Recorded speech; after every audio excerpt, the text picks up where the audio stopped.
अस्सलाम वालेकुम व्यूअर्स, मैं हूं समीना पाशा। उम्मीद है आप लोग खैरियत से होंगे। इस वीलॉग में दो अहम खबरें आपके साथ डिस्कस करेंगे। सुप्रीम कोर्ट ऑफ पाकिस्तान से उम्मीद है पीटीआई की कि शायद यहां से इन्हें कुछ इंसाफ मिले। तो तोशाखाना केस के ऊपर जो मुतादिद अपीलें दायर की गई थी इस्लामाबाद हाई कोर्ट में, उनके खिलाफ अपीलों पर आज सुप्रीम कोर्ट में समाअत होना थी। उस समाअत का अहवाल आप तक पहुंचाएंगे और साथ ही साथ बात करेंगे आपके साथ जो बडग्राम में चेयरलिफ्ट फंसने का वाकया था, उसके बाद जो सूरत हाल बनी है सोशल मीडिया पर और मीडिया पर क्रेडिट लेने के हवाले से। अजीब ही एक तमाशा वहां पर शुरू हो गया, तो उसके ऊपर भी जरा कुछ आपके सामने चीजें रखेंगे इंटरेस्टिंग इस वीलॉग में। पहले आपसे रिक्वेस्ट है, अगर अभी तक आपने चैनल को सब्सक्राइब नहीं किया तो सब्सक्राइब कर लें। ले जी, आ जाते हैं पहले सबसे इसी तरफ के सुप्रीम कोर्ट में क्या हुआ। सुप्रीम कोर्ट ऑफ पाकिस्तान से ये उम्मीदें वाबस्ता है इस वक्त पीटीआई की, क्योंकि उनका मानना ये कि इस्लामाबाद हाई कोर्ट में बहुत ही गलत फैसले उनके खिलाफ दिए जाते हैं। और ना सिर्फ ये कि वो एक तरह से कानूनी तौर पर गलत होते हैं जो कि बाद में सुप्रीम कोर्ट से रिवर्स हो जाते हैं, बल्कि उसमें वैसे भी बहुत सारे झोल होते हैं और मुतासिबाना फैसले वो नजर आते हैं। तो वहां से तो उन्हें कोई खास इतनी उम्मीद होती नहीं है। बाकी लाहौर हाई कोर्ट से मिक्स से फैसले आए हैं, कुछ में रिलीफ भी मिला है पीटीआई को और कुछ में नहीं भी मिला है रिलीफ, लेकिन वहां पर उनका ये मानना नहीं है कि वहां पर कोई मुतासिब जज बैठे हुए हैं। बाकी जहां तक बात है सुप्रीम कोर्ट की, बाकी वही उनकी रह जाती है उम्मीद की किरण के वहां से शायद उनको कोई हौसला अफजा खबर मिल जाए। तो अब ऐसा ही मामला कुछ हुआ है आज, क्योंकि जिस तरह से आज 3 रुकनी बेंच ने समाअत की है, और माइंडेड के ये वो वाला 3 रुकनी बेंच नहीं है जो कि जस्टिस एजाजुल एहसन या मुनीब अख्तर साहब और चीफ जस्टिस साहब पर मुश्तमिल हो, बल्कि ये एक डिफरेंट बेंच था जिसमें चीफ जस्टिस उमरता बंदयाल साहब के साथ जस्टिस मुजाहिर अली नकवी साहब और इसके साथ साथ जस्टिस जमाल मंदोखेल साहब इसमें शामिल हैं। तो ये 3 रुकनी जो बेंच है, इसने तोशाखाना में जो जज साहब हुमायूं दिलावर साहब के ऊपर जो मसले मसाइल चल रहे थे कि दायरा इख्तियार का उन्होंने फैसला नहीं किया, हक के दिफा को खत्म कर दिया, फिर जिस तरीके से वो उनके ऊपर भी एतराज उठाया गया था कि वो केस सुने ही ना, फिर उसका भी फैसला नहीं हुआ और वो मुस्तकिल केस सुनते रहे। तो ये सारी चीजें और जिस तेजी से फिर उन्होंने ये फैसला दिया, उस सारी चीजों को अपील में लेके गए थे पीटीआई के वकला इस्लामाबाद हाई कोर्ट, लेकिन वहां से खातिर खा रिलीफ नहीं मिला, जिसके बाद आज सुप्रीम कोर्ट में इसकी समाअत हुई। सुप्रीम कोर्ट में इन अपीलों से मुतालिक समाअत में जो पहली ही समाअत है, उससे ये अंदाजा लगाना मुश्किल नहीं है कि इसमें पीटीआई को एक बड़ा रिलीफ मिलने जा रहा है और पीटीआई के हक में ही ये फैसला आता दिखाई दे रहा है। क्योंकि जो आज की समाअत में रिमार्क्स थे चीफ जस्टिस के, एक तरह से उन्होंने बिल्कुल इस फैसले को उड़ा दिया और उन्होंने बाकायदा ये कहा कि बादिउन नजर में जो जज हुमायूं दिलावर साहब के फैसले हैं वो काफी मशकूक हैं, बल्कि उन्होंने ये तक कहा कि गलत हैं बादिउन नजर में, इसमें बहुत सारी खामियां नजर आ रही हैं, गलतियां नजर आ रही हैं। और बार बार इस बात के ऊपर सवाल होता रहा कि आखिर जल्दी क्या थी, आखिर क्यों इतनी जल्दी और उजलत में फैसले किए जा रहे थे। मतलब जब इस्लामाबाद हाई कोर्ट ने कहा भी है कि दायरा इख्तियार वाला जो मामला है उसको दोबारा से देख लें और उसके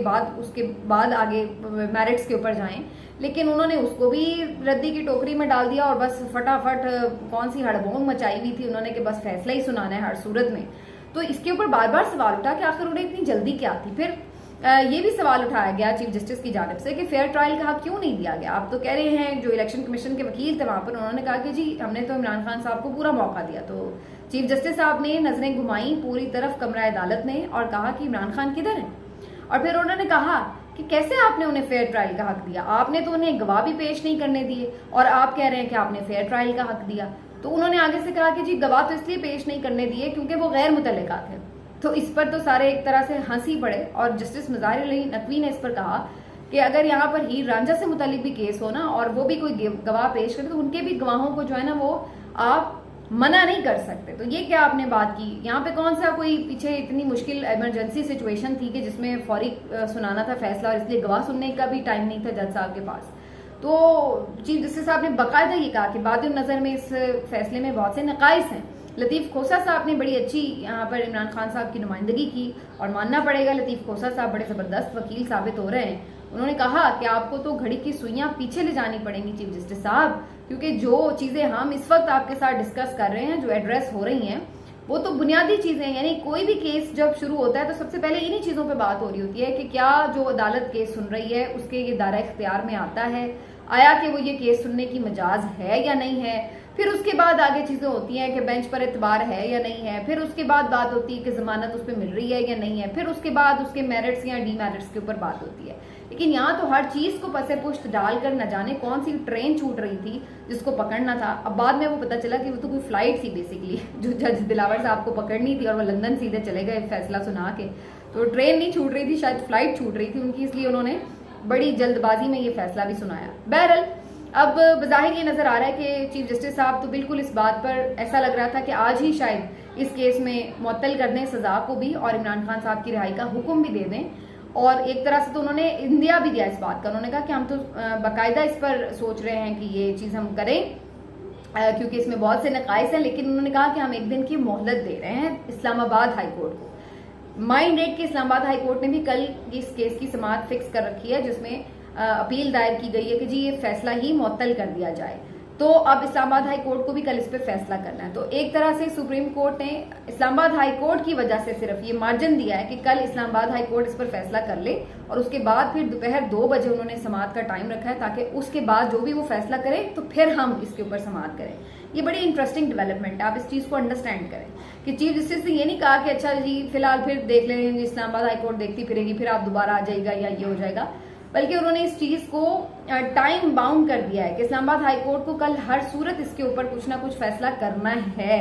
और जो वो फैसला करेंगे उसके बाद ही फिर सुप्रीम कोर्ट 2 बजे समाअत में उसके ऊपर डिस्कशन करेगी। अब अगर आप देखिए कि इस्लामाबाद हाई कोर्ट ही फैसला मुअत्तल कर दे तो फिर सुप्रीम कोर्ट में तो इस केस का कोई फायदा ही नहीं रह जाता, फिर तो ये गैर मौसर वैसे ही हो जाएगा, क्योंकि इस्लामाबाद हाई कोर्ट ने अपीलें जो हैं वो एक तरह से मान ली होंगी पीटीआई की। और अगर इसके बरक्स जाती है इस्लामाबाद हाई कोर्ट और फैसला सुनाया जाता है कि नहीं जी सजा मुअत्तल नहीं की जाती, जिसका इम्कान बड़ा कम है,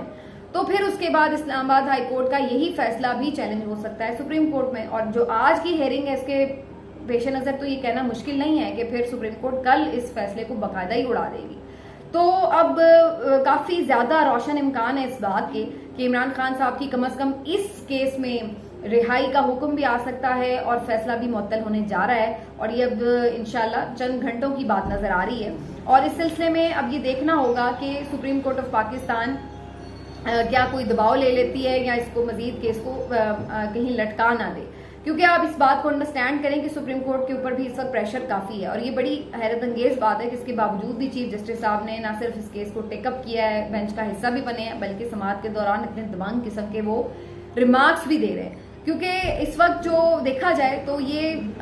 हवा की मुखालिफ सिमत में चलने के मुतरादिफ है। इस वक्त वो लोग जो कि इमरान खान मुखालिफ हैं वो ना सिर्फ आवाज रखते हैं, ताकत रखते हैं, इख्तियार रखते हैं, तो इतने सारे लोगों का, हालांकि जो मेजॉरिटी एक सेंटिमेंट भी है और जो कानूनी राय भी है, जो लोगों की भी एक विल विश है वो अपनी जगह, लेकिन उसके बावजूद भी ये देखना होगा कि जो फैसला है वो अगर सुप्रीम कोर्ट ऑफ पाकिस्तान उनके खिलाफ करती है तो ये एक तरह से हवा के मुखालिफ समझ जाने की बात है। इसके बावजूद भी अगर वो इस पर डट के फैसला कर रहे हैं तो ये बहरहाल उमर अता बंदियाल साहब को तो ये क्रेडिट देना पड़ेगा अगर कल वो ऐसा कुछ करते हैं, क्योंकि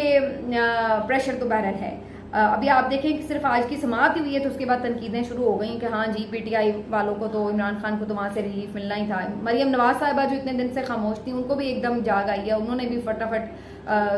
चीफ जस्टिस के खिलाफ जो है वो ट्वीट करने में देर नहीं लगाई, तो उन्होंने भी इस तरह की ट्वीट कर दी। मरियम औरंगजेब साहब और बाकी भी सारे शुरू हो गए और पीछे सारा मीडिया भी उनका जो हमनवा है, तो वो सारा कुछ तो अब है। लेकिन असल बात ये है कि मुंसिफ इन चीजों को परवाह ना करे, इसको खातिर में ना लाए, बल्कि इंसाफ के ऊपर फैसला करे और उसमें कोई बायसनेस ना हो, बल्कि फैसले में कानूनी तौर पर ये चीज साबित हो कि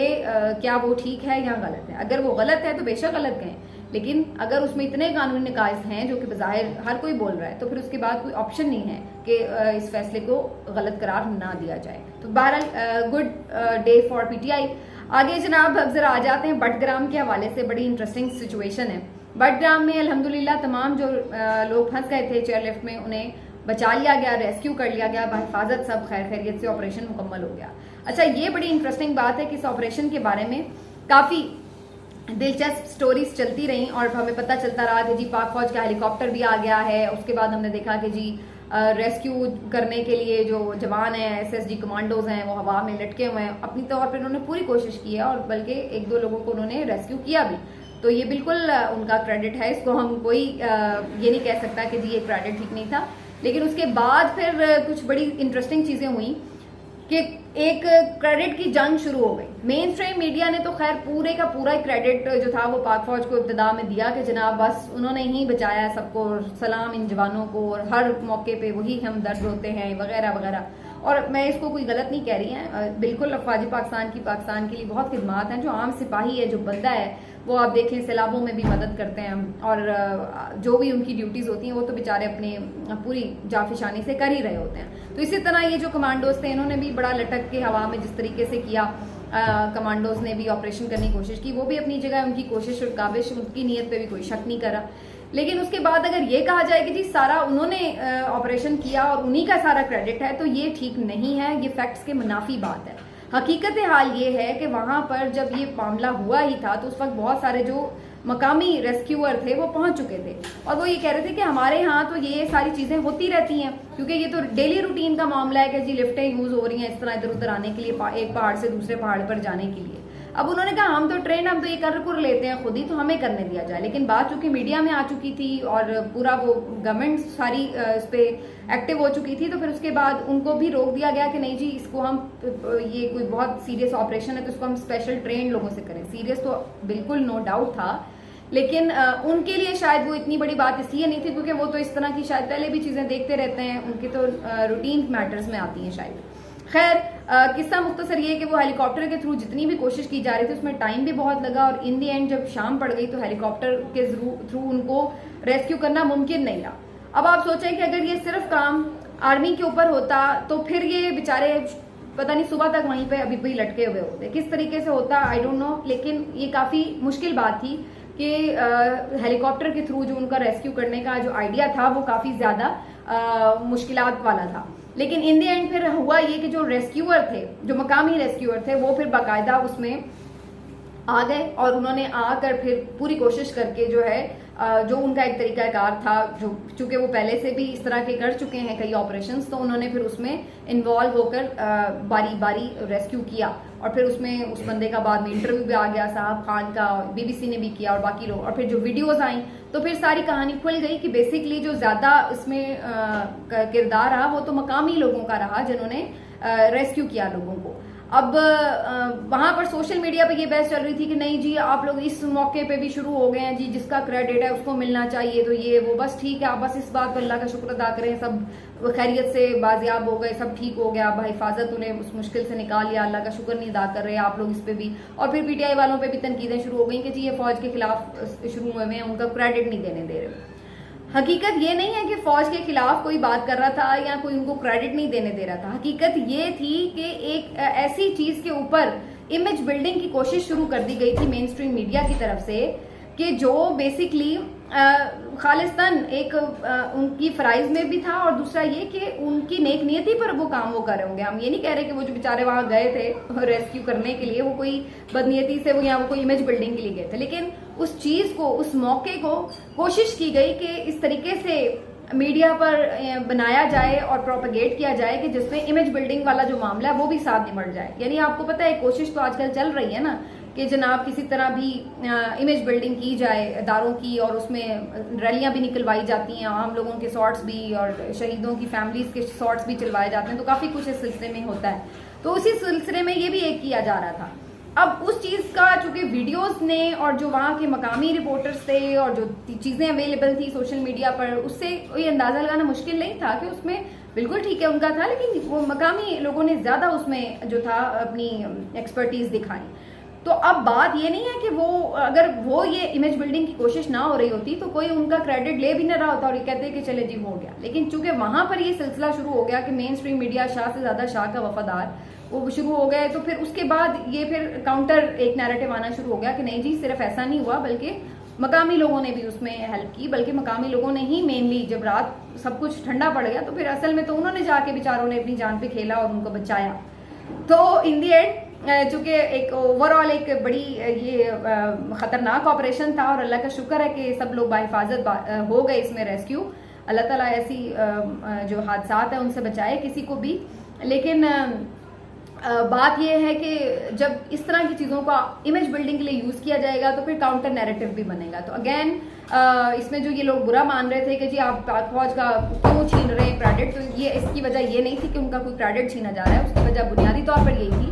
कि जनाब जिसका क्रेडिट है उसको भी क्रेडिट दिया जाए। ये नहीं कि हर क्रेडिट जो है वो आपने इदारों को देना है और जो सिविलियन है वो तो जैसे कुछ कर ही नहीं रहे। अब मैं जो कल बात कर रही थी ना, इसको इससे आप रिलेट करें। ये जो तमगे बांटे हैं इन्होंने 696 तमगे, तो अब बांटे ना इस बंदे को तमगा जिसने 8 लोगों की जान बचाई है। तो असल में बहुत सारे हीरोज आपको अपने इर्द गिर्द नजर आते हैं जो कि मुल्क कौम के लिए बड़ा कुछ कर रहे हैं। कोई जरूरी नहीं कि कोई बंदा यूनिफॉर्म में ही होगा तो वही हीरो है। हीरो सिविलियन भी हो सकता है जो मुल्क कौम की खिदमत कर रहा है। लेकिन अगर आप ड्यू क्रेडिट किसी का नहीं देते तो फिर ऑटोमेटिकली काउंटर नैरेटिव जो है वो बनना शुरू हो जाते हैं। ये असल में बात है। बाकी जो यूनिफॉर्म में है वो भी हमारे हैं, जो यूनिफॉर्म के बगैर कोई अच्छा काम कर रहे हैं तो वो भी हमारे हैं। लेकिन ये डिवीजन जब आप खुद डालते हैं, पैदा करते हैं, तो फिर ऑटोमेटिकली ये डिवीजन को फिर खत्म करना इतना आसान नहीं होता। मिलते हैं अगले वीडियो में, अपना ख्याल रखिए। अल्लाह।